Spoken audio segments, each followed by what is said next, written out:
11:25, señores, cerramos la semana, pero arrancamos el mes y lo vamos a hacer con nuestro panel de análisis. Hoy nos acompaña Daniela Meneses, Iván García y César Campos, los tres periodistas.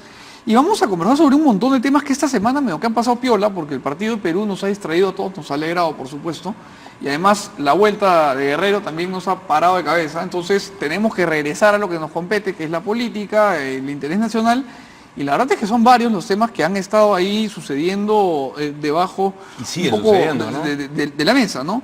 Y el primer tema que quería hablar es el último tema del que el almirante Tubino habló, que es que Monseñor Barreto, en su calidad de ahora futuro cardenal, me ha metido una chiquita al Congreso, pero fuerte, ¿no? Les ha dicho que no quieren soltar la mamadera, y viniendo de un miembro de la Curia Católica, es poco común, ¿no? Porque siendo en el Congreso uno de mayoría fujimorista que suele tener muy buena relación con el clero, ha sido un puyazo que creo que pocos esperaban. No sé cómo lo has visto tú, César.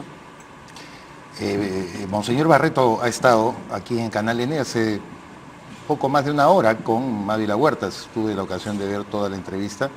Me pareció una estupenda interview. Es muy lúcido. Y él fue muy directo en este tema, ¿no? Él señaló de que se siente obligado, como pastor de la Iglesia, a dar opiniones institucionales. Por lo tanto, era una expresión, me decía que no solamente la suscribía a él, sino buena parte del pueblo peruano. Y desde esa perspectiva no le falta razón. El tema es cómo ubicar a Barreto dentro de todo el esquema de la Curia, o sea, de la Iglesia Católica, de la jerarquía eclesiástica, y si esto representa o no un balance a lo que Monseñor Cipriani pueda decir, que es lo que también Mávila le puso sobre la mesa, que por supuesto él lo desvirtuó, dijo que era muy amigo de Cipriani, que no tiene problemas, que cualquier diferencia personal dentro de una unidad de concepto que tiene la Iglesia, la van a absolver internamente, ¿no? Pero esta expresión contra el Congreso, evidentemente, tal como él lo muestra, no es un tema personal, es un tema que por las circunstancias lo avala, creo yo, un grueso sector de la ciudadanía también. Yo añadiría a todo lo que acaba de decir César que estamos viendo a un jesuita en acción. No lo olvidemos. En el más estricto sentido de la palabra. ¿Ya? Y un jesuita en acción, como es el caso de Barreto, o del Papa, y del Papa, también, claro, ha escogido un tema que ciertamente ha tenido en esta coyuntura una sensibilidad notoria, mediática, social, en redes, y al hablar del tema, críticamente, obviamente ha conseguido algo muy importante: atención, reflectores. Y en el buen sentido de la palabra. Y en el buen sentido de la palabra. O sea, atención sin golpe. Y consigue una atención sobre un tema que genera mucha sensibilidad y mucho debate y mucha polémica, obviamente desde una perspectiva política de cardenal electo. Es decir, consigue todos los reflectores y toda la atención que su reciente nominación como cardenal, príncipe de la Iglesia, en este caso, lo coloca obviamente en un primer plano. O sea, creo que políticamente una buena jugada. Monseñor Barreto creo que ha actuado con mucho ojo político como cardenal electo. Y como buen jesuita. Y como buen jesuita. Por eso les tienen tanto miedo a los jesuitas. Por eso los expulsaron del Perú hace muchos siglos. Las reformas borbónicas. Sin duda. 1701. Ya. Dani, ¿tú cómo ves el tema de cómo ha manejado Barreto este cambio en la Iglesia? Que, o sea, a ver, puede parecer que fue una primera, digamos, un primer paso, pero ha sido drástico, porque pasar de Cipriani a Barreto, digamos que es pasar del agua al aceite. Pero ¿no? es que yo no creo que pases de Cipriani a Barreto, yo creo que tienes a Cipriani y a Barreto. Y cuando hablabas hace un rato de la unidad en la Iglesia, yo no creo ni que la Iglesia tenga unidad, ni que la Iglesia deba tener unidad. Eso es lo que dijo Barreto, por si acaso, es lo que yo he estado citando. Claro. Sí, que pero él digo, mencionó a creo Mávila, que nada no, más. creo que Claro. es una cosa muy política, ¿no? Pero la Iglesia, qué bien que no es una nomás, porque va a seguir perdiendo gente, mientras sea una y mientras sea la que hemos tenido hace tanto tiempo, ¿no? En el Perú. Y bueno, en el mundo, en el Perú, sí. Ahora, han habido cambios, ¿no? Francisco ha digamos, por ese tocado lado. algunos temas que nunca se habían tocado, y por ejemplo, a mí me sorprendió muchísimo, no sé a ustedes, eso que sucedió en Chile, en donde han renunciado todos los obispos, no tiene precedentes. Bueno, pero algo más importante todavía, la decisión del Vaticano, obviamente bajo la El auspicio de Francisco. la batuta, ¿no es cierto?, de Francisco con relación a Sodalicio y a Figari. Que es que lo manda. Es importantísimo. Es fundamental. Y además Y esa es una decisión a todas luces que proviene o emana de una decisión del Papa. y es una tremenda victoria, y es mezquino no decirlo, del periodismo peruano. Porque ahí Pedro Salinas y Paolo Hablemos Vaz en concreto de Pedro Salinas y de y de Paolo Paolo Vaz. Vaz se han anotado un porotazo y se han enfrentado contra todo y contra todos. Y no solo ellos, ha habido un grupo de periodistas importantes, como por ejemplo José Enrique Escardó, Por supuesto. qué sé yo, Ariana Lira, que se han sumado a hacer investigaciones que al final han aglutinado todo el grupo. Y todos y han quienes permitido que vengan. Y todos quienes han testimoniado con relación a este caso. Es muy importante, estoy de Valientemente, transparentemente, con hidalguía, con muchísimo sacrificio de sacar a flote asuntos terribles de sus vidas personales y privadas. Creo que todos ellos Revictimizándose, tienen Pero un mérito enorme. Hay, Y- hay una tingencia ahí. El problema es que ya no queda mucho abierto el camino de la judicialización por el tiempo transcurrido. Yo estuve con Pedro justamente la semana pasada, tuvimos un almuerzo y conversábamos estrictamente de este tema ante la posibilidad efectivamente de que, me dice Pedro, el propio Pedro Salinas, ojalá que lo tengas acá, ¿qué Ha estado pasa con...? varias veces. No, me refiero ya en esta etapa en la Ajá. que justamente está tomando Espero la que venga la decisión. semana que viene, de todas maneras. Sería interesante porque él creo que no es que tenga una visión desalentadora, sino no, digamos, muy entusiasta respecto a lo que debería ser la justicia humana, la que deba condenar también a estos temas, y lamentablemente por los temas de prescripción, por la aplicación de algunas normas penales, Figari no va a tener que estar necesariamente en la cárcel. Hay Ese es el una, hay problema. una figura que se ha utilizado en otros países para casos similares, a ver qué piensas, Daniela, que es abogada, que es la siguiente. La prescripción empieza a correr en el momento que se comete el delito, ¿correcto? Entonces, si yo me robo tu carro esta noche, va a pasar un tiempo en el cual tú me puedes acusar, bueno, a través de la fiscalía, y si no me acusas ya pues no, pasó y nadie puede actuar contra mí. Sin embargo, en delitos de esta naturaleza hay una tesis penal muy interesante que dice que el delito termina de configurarse cuando la víctima se da cuenta que ha sido víctima. Y esto, como hemos conversado en más de una oportunidad, puede ser un proceso de 10 años. O sea, uno puede no darse cuenta que ha sido víctima sino hasta 10 años después. Como por ejemplo, César, si te roban con la tarjeta de crédito vía internet, la pregunta que yo te haría, jurídicamente, pero sin ser todos abogados, es ¿en qué momento se configura el delito? ¿Cuando alguien te roba la tarjeta y te clona o cuando tú te das cuenta que te han clonado? Cuando yo tengo que probarlo, es evidente, ¿no? O sea, hago una imputación que después tiene que seguir un proceso de prueba. Correcto. El tema que justamente, por eso prefiero que Pedro lo diga, no espero no equivocar lo que él interpreta, el tema es el aspecto probatorio, Sí. porque no De solamente acuerdo. se puede quedar en la parte testimonial. Yo te puedo acusar 10 años después, 15 años después, que es lo que está ocurriendo en Hollywood, ¿no? Con Weinstein, con todo lo... Son los tipos penales que podrían recaer o que de hecho recaen sobre Figari, pero evidentemente, como ya señalado César, hay un tema de prescripciones.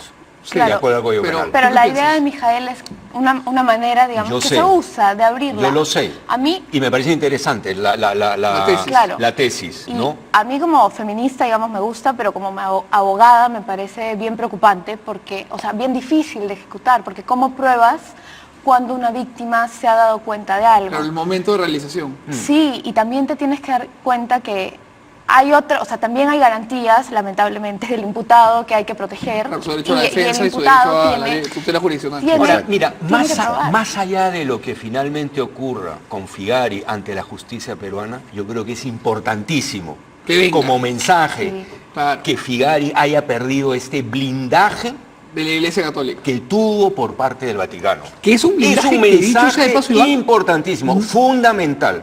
que no ha con perdido relación, paradigma. con relación a Figari, al sodalicio, pero con relación a todos los casos de abusos sexuales en la iglesia. Y no ha perdido todo esto que tú Ese es dices, el valor. paradigma. Y Ese esto es más importante. Ese es el valor que encierra esta decisión del Vaticano con relación a Figari. Correcto, porque el escándalo en Chile inicia en la parroquia del Bosque del padre Caraima, pero Caraima sigue siendo padre. Lo que pasa es que lo han encerrado ahí en una especie de claustro Sí, claro. en el que él está reflexionando, comiendo pizza, me imagino, sobre todas las barbaridades que hizo.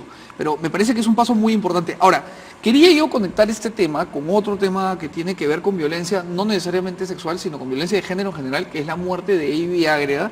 Y no vamos a hacer aquí un repaso de esta historia que ha sido trágica y que todos los peruanos conocemos y que todos nos hemos apenado y además hemos sufrido con cada una de las operaciones y con ver la lucha de Ivy por sobrevivir. La pregunta que tenemos que hacernos es, ¿qué hacemos? ¿Cómo paramos esta ola de ataques de hombres contra mujeres que parece haberse convertido en una pandemia y que además me preocupa porque el eco legislativo de esto es pena de muerte, castración química, subir las penas, y creo que sabemos que por ahí no va, ¿no? Dani, ¿tú qué ves? Yo creo también, o sea, a mí lo que me preocupa, uno, es que no siento, que en el Congreso no siento que tenga una única voz, una única congresista, de mujer, hombre, a la que sea una líder de opinión. No creo que nadie... O sea, que nadie ha agarrado la batuta. Sí, o sea, Indira Wilka un poco, pero no creo que nadie se la cree. O sea, yo no sé quién está liderando hoy la marcha con Indira, la marcha por EIVI. No creo haber visto a Indira, no creo haber visto a ninguna congresista como siendo la cara. Y creo que eso se necesita. ¿Por qué? Porque creo que no se trata nada más de normas. Lo que le decías hace un rato al almirante Tubino. Se trata de sí verlo del Congreso, pero verlo general. O sea, ver la aplicación de cosas mucho más chicas, como darle presupuesto a las instituciones para que apliquen el plan de violencia de género, porque no la tienen. El fiscal de la Nación acaba de decir que no tienen presupuesto. No, y que no tiene cámara GESEL, ¿no? ¿De qué sirven las leyes, no? ¿Cómo pruebas algo si no tienes cámaras? No, de acuerdo. ¿Tú qué crees que sería? Este es un tema... Es bien complicado. Es un tema complejo, es un tema de largo plazo, en el sentido de que no lo vamos a resolver en el próximo año, ni siquiera en los 2 siguientes, pero es un tema en el que tenemos que comenzar a trabajar todos ya. Este es un tema de sociedad, de Estado, de gremios, etcétera. Es un tema sumamente vasto, complejo.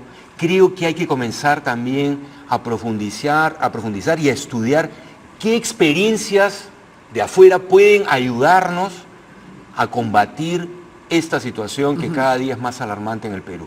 Casos exitosos, casos de normas que hayan tenido real y efectiva disminución en las tasas de violencia frente a estos casos de violencia, de feminicidio y etcétera. Creo que hay que comenzar a hacer un trabajo serio, institucional, y sobre todo con participación, data, ¿no? Con participación de la sociedad civil, de los medios, de los gremios. Este es un tema de todos, un tema de todos.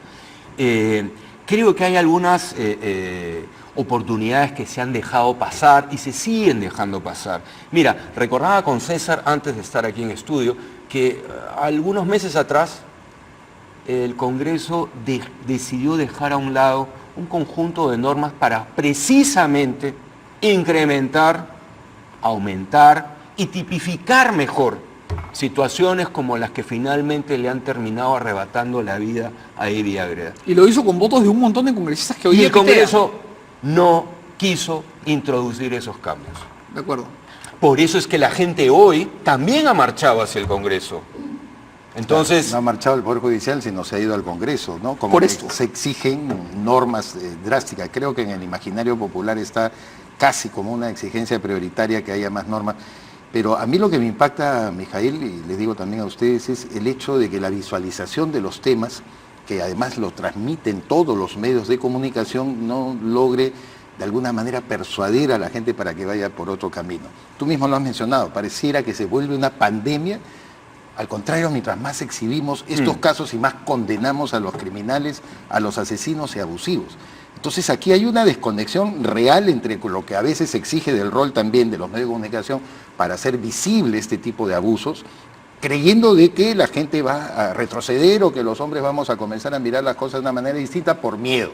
Entonces aquí hay algo mucho más profundo evidentemente, que es un tema no de educación, justamente, es cultura, ya es cultura general, una cultura machista que de alguna u otra manera hay que enfrentar por algunas vertientes que tienen que ver obviamente, como lo ha dicho Iván, de una manera transversal. Yo te pido un favor, César, que es que tenemos que hacer un corte, pero lo que dices es bien interesante, porque en Estados Unidos hubo el fenómeno de los copycats, ¿no? Sí, claro. Que vamos a conversar ahora que regresemos del corte y vamos, creo, a poder abonar bien en la idea de César.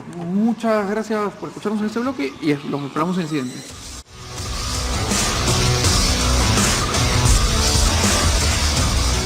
Señores, son las 11:41. El Perú, la verdad que está empezando a arder, sobre todo en la sierra sur del país. Viene una huelga del SUTEP, viene una huelga de transportistas y vamos a hablar de esto. Pero yo quería cerrar un tema que dejamos abierto por una intervención de César, que es este concepto del copycat.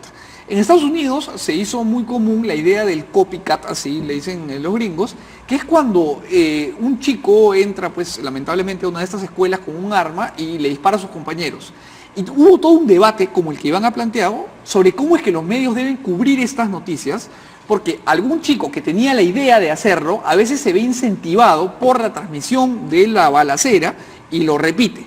Entonces, la idea para discutir un ratito es, ¿tú crees que la forma en cómo los medios tratamos esto puede incentivar a Es probable, y violencia? además lo que necesitamos es justamente discutir eso. Es que los periodistas somos poco, a veces, inclinados a fomentar espacios de discusión sobre cuál es nuestro rol y cómo podemos enfrentar estas cosas, ¿no? Somos los impecables, nos arañamos, ley Mulder, nos quitan todo, por Dios, la publicidad, pero no afrontamos roles específicos, cómo deberíamos comunicar esta clase de cosas. Mira el tema también de la agresión a los Pero policías. César, querido, acá estamos hablando de eso. Por eso. Pero mira, la agresión a los policías, ¿no? De que la señora Buscalia le mete su sopapo, ¿te acuerdas? Al primer Sí. policía, yo decía, es después de la condena tan severa, luego del indulto que le dio el presidente Ollantumala. Bueno, algo se aprendió. No hubo lección, hubo estímulo para seguir agrediendo a policías, según vemos una serie de casos que se iban presentando. Entonces, yo creo que algo falla en el tema de cómo plantear los esquemas de comunicativos respecto a estas este cosas. asunto. Entonces, hay que discutirlo y ponerlo sobre la mesa y, sobre todo, medirlo con indicadores. Sí, dale. Eso es lo que hay que Ahí ver. mi duda es si no los agredían antes y simplemente no los veíamos. Y esa es la duda que me da cuando planteas quizás poner eso menos en la prensa. No, yo no planteo que lo pongan menos, o sea, no. Discutirlo, Discutir qué va a debatirlo, a pasar. eso Cuando, voy. Cuando planeas la discusión, la preocupación que me da a mí es que yo siento que sí ayuda que esto se visibilice, porque quizás una mujer quemada en un bus no era algo que veíamos antes, quizás ahí en ese caso concreto sí puede haber gente que lo copie, pero la violencia que nos Dani, pero enseñan ¿no los te medios parece que eso comunicación- es un peldaño mayor de lo que nosotros veíamos en este canal? Melissa Pesquera ha Bueno, tenido que denunciar, ¿no es cierto? Sí, eso. Pero- Juliana Oxenford, Eso sí, personas pero- visibles, o pero sea, di- y continúa Pati la del cosa, Río, continúa, Sí, Pati pero del ¿cuántas Río, y mujeres continúan no son? las cosas. O sea, el acoso ha existido siempre, las mujeres acuchilladas han existido siempre. Ahí no necesitas muchos ejemplos de la televisión. Los ejemplos los tienes, o sea, mira a tus amigos y vas a encontrar gente pegando, no a los tuyos, pero Yo creo que... A ver, sea, creo O sea, que... pero a ver, para cerrar la idea, Sí. el punto, Dani, es que la visibilización es buena porque siempre al y menos lo cuando venga hablamos. acompañada de acción. Y al menos lo hablamos. Ya Que te- venga acompañado. que es Yo estoy de bastante acuerdo, más que lo yo estoy de deseado, acuerdo en principio y en lo fundamental con esa idea. Visibilizar Para actuar. a través Sí. de los hechos noticiosos o informativos y no hacer de hechos trágicos, Morbo. evidentemente, Ah, morbo, exacto. ¿no es cierto? Y espectáculo Ese- en pos de ese- rating. Ahí sí estoy No, en es contra. asqueroso. Y yo creo que ahí, y esto César creo que lo ha Estamos de subrayado acuerdo, bien, estamos de acuerdo. el periodismo siempre tiene que tener una capacidad autocrítica Así es. de manera permanente. No puedo estar más de acuerdo. ¿Ok? Y somos los cuatro no periodistas, somos así que no hay nada que infalibles, decir. también cometemos errores, también somos vulnerables, en fin, creo que tenemos que tener la mente abierta, tener espíritu autocrítico de manera permanente y, lo que decía Daniela, creo que el deber fundamental de todo periodista, de todo medio de comunicación, es informar sobre los hechos, informar con verdad, informar objetiva y pluralmente Y con responsabilidad. y con responsabilidad y evidentemente, ¿no es cierto?, no dejar nunca a un lado la capacidad autocrítica. Siempre se puede hacer mejor. Y además, en el una periodismo cosa, eso vale. Daniela, que sería interesante es, puede ser una iniciativa de alguna organización o puede ser una iniciativa independiente, juntarnos los periodistas y preguntarnos cómo tratamos esto. Entonces podemos invitar a un antropólogo, a un sociólogo, a un Claro, por psicólogo que nos supuesto, ayude, ¿no? Y hacer por un manual. supuesto. Y el caso, Como lo hay con el suicidio, por ejemplo. ha habido casos recientes que te enseñan lo que no hacer también. Hoy, por ejemplo, yo veía a periodistas entrevistando al hermano de Ivy afuera de la morgue. ¿Es necesario entrevistarlo mientras sale de la morgue? La otra vez en el caso de la chica que se murió, a la que mataron, luego del valor de la verdad, creo que fueron a de ver el acuerdo. cadáver. Horrible, horrible. O De sea, acuerdo. estaban antes que la familia. Sí. ¿Es necesario que la prensa esté Brutalidad para ver el Sayers. cadáver? Ahora, Sí. mira, ya, en plan bisagra, la frase de hoy del presidente Vizcarra Triste. ha sido una frase desafortunada, Bien desafortunado. que revela y delata un grado de orfandad política en el gobierno. Este Sí, tema sin de duda. Viagra no es nuevo, tiene 38 días de calvario. Que el presidente diga que son designios de la vida, que debemos aceptar, es una frase, Por ahí. es una frase que no podemos aceptar Por los ahí leí un peruanos. tuit durísimo. Que no podemos aceptar los eh, peruanos. creo que fue Verónica Mendoza y- Arevalo, creo que ¿Sabes fue. por qué? Que le Porque- puso designio de que usted sea presidente. Sí, sí, eso ¿Sabes por él también ha qué? dicho. Sí. ¿Sabes por qué? Porque la frase encierra una resignación inaceptable. Sí, y- Cuando lo que requerimos aquí es indignación ciudadana para comenzar a cambiar las cosas. Correcto. ¿Ok? Correcto. Y eso evidentemente me lleva ya a plantear, digamos, en perspectiva, qué está pasando con el gobierno. Que anda medio en las nubes. Y permíteme aterrizar el tema porque nos quedan 9 minutos y Sí. quiero escucharte Sí. hablar de esto. Y a los dos, por supuesto. ¿Cómo no? ¿Qué está pasando con estas marchas que empiezan a germinar y que comienzan a ya echar raíz dentro del país y que hablan de transportistas y que habla el SUTEP y que Pedro Castillo ha vuelto a alzar la Mira. voz y se está generando ahí un ¿Cómo no? maremoto, ¿no? Mira, hace unas semanas con Diego Macera aquí, Claro, estuvimos juntos, sí. analizamos y revisamos el tema sobre impuestos selectivos al consumo. Correcto. Y dijimos en esta mesa que iba a haber un Vizcarra antes de impuestos y un yo, Vizcarra verdad, después de solo impuestos. dijiste tú, es ¿Ok? verdad. Bien, creo que estamos viendo al Vizcarra después de impuestos. Creo que ha sido un error político del gobierno enorme el empezar la política económica de reactivación o de pretendida reactivación con un paquete tributario. De acuerdo. Que obviamente, y más allá de lo que puede decir el Ministerio de Economía y Finanzas o el INEI con respecto a que el impacto del ISC ha sido marginal Que en la precios, brecha, señores, la gente, los empresarios pequeños, medianos o grandes, están sintiendo que hay un impacto de impuesto selectivo al consumo, es decir, un impacto tributario. Que les toca el bolsillo. ¿No es cierto? Que toca el bolsillo. Y eso es lo que está movilizando hoy día a la macrorregión sur, Cusco, Puno, Tacna, Arequipa, se viene una protesta. Huancavelica de Purímac ya se están sumando. Se viene también una protesta en Junín, ¿no? Y fíjate, es un momento extraño para que le ocurra esto al gobierno. El PBI de abril, 6%. según las mediciones y proyecciones que ya se están cerrando, ha sido el 6%. Es un montón, además, Es eso. la mejor cifra de crecimiento Desde en los 2014, últimos meses. De acuerdo. ¿Ok? Perú se clasificó en el Mundial. Paolo Guerrero finalmente va a jugar. La pregunta es, con todos estos activos, ¿por qué el gobierno sigue sembrando incertidumbre? Iván, Yo creo que fue un error terrible Lo de los impuestos. lo de los impuestos. Iván, ¿por qué el gobierno no está César. pudiendo... Caramba, César. Me quedó Iván. César Campos querido. ¿Por qué el gobierno no está pudiendo navegar a través de estas aguas que, como dice Iván, no están tan encrespadas? Bueno, porque parece ser, y lo ha dicho Fernando Rospigliosi, y creo varios analistas, más que todo una capacidad de supervivencia, ¿no? Lo dijo ayer aquí, sí. Pareciera que no se están fijando en la necesidad de gobernar, lo que el propio Roque Benavides de la CONFIEP les ha reclamado. Está bien que concerte, pero señor, gobierne también. Y gobernar es todo un arte, ya lo sabemos, y esta, digamos, desprovisión que tiene el presidente Vizcarra del arte de gobernar, ya ha comenzado a dejar ver algunas hilachas, no solamente por esta desafortunada expresión de los designios de la vida, que yo no esperaba que un presidente no la pueda decir, y ni siquiera a estas alturas, antes de las 12 de la noche, ya se debió rectificar hasta a través de un Twitter. Pero también recordemos que la situación atípica y la crisis de representación que tiene el Perú, porque los partidos políticos no intermedian ya con la sociedad, muchos grupos sociales buscan su nivel de empoderamiento, siempre ha ocurrido en los últimos años. O sea, la crisis de partidos políticos hace que los grupos sociales que tienen una demanda concreta se empoderen frente a la debilidad de un gobierno. Entonces imponen su agenda, la ponen sobre la mesa y tratan de Te desarrollarla. quiero hacer una pregunta, César, sobre algo que dijo Fernando Rospigliosi ayer, que me pareció bien interesante. Fernando nos dijo en esta mesa que Vizcarra tiene que dejar de viajar. Porque claro, lo que Fernando planteaba es que Vizcarra inició viajando como un loco y yendo a todos lados, estando en todos lados, un poco que parándose en las antípodas de Kuczynski, ¿no? O sea, siendo un presidente activo, que se mueve y tal.